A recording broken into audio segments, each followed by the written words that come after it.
So if you just want to introduce yourself. So I'm Sally, I'm a clinical nurse. And can you tell me a bit about your job and what it encompasses? Sure, I work at Lady Salento Children's Hospital in the babies ward, so I'm a clinical nurse there, so the majority of my job is managing staff as well as managing the workload.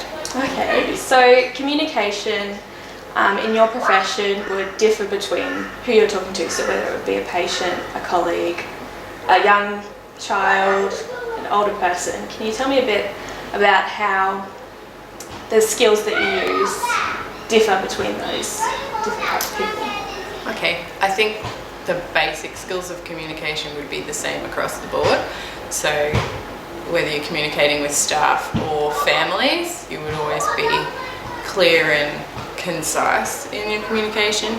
I guess with families, I tend to use more of like a teach-back approach with communication. So whenever we're explaining a procedure to them or something on discharge for their baby that they might need to keep an eye on or follow up on, then we use teach-back, so explain it clearly to them and then ask them to basically repeat back what I've just said so that I know that they've understood. And with colleagues, it's probably more about being clear and direct with what you want, because everyone's, I guess, busy in their own job, and so if I'm communicating, say, with the medical team, then I would just always be very concise. This is who I am, this is why I'm ringing, this is what I need from you, basically. That's good. So have you had an experience where bad communication from someone else, or as you were learning in your job, has had a bad effect on the outcome, or outcome that,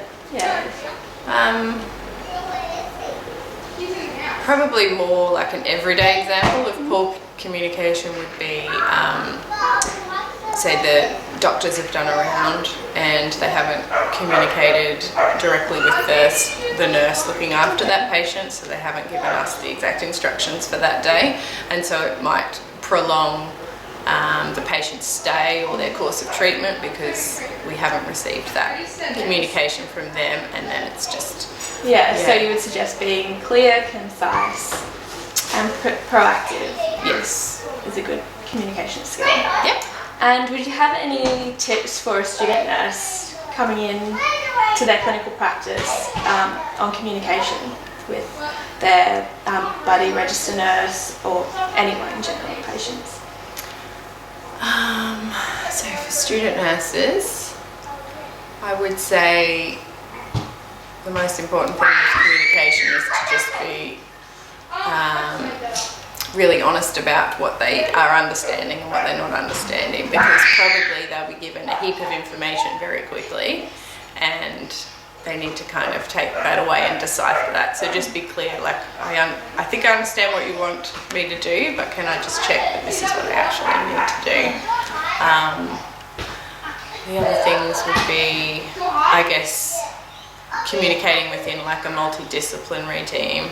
If you may want to utilise other staff members to do that if you're not confident in that approach. But yeah.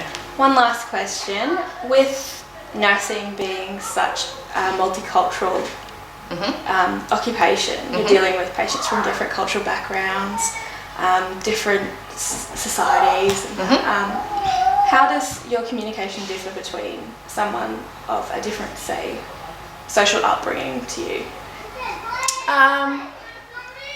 I don't think that I change my communication too much, but certainly it's more about, I guess you might want to develop a bit of a rapport with the patient. Depends what information you're trying to give them or trying to get from them, I guess, but to be culturally sensitive would be one thing. What else would you do? I think it got probably with patients and families and differences in education levels and understanding and cultural stuff. I think the main thing that we focus on is the teach back. So make sure that they've understood that, and if they haven't, then utilise interpreters or other family members where you can. Yeah. All right. Thank you so much for doing this interview for me. That's okay.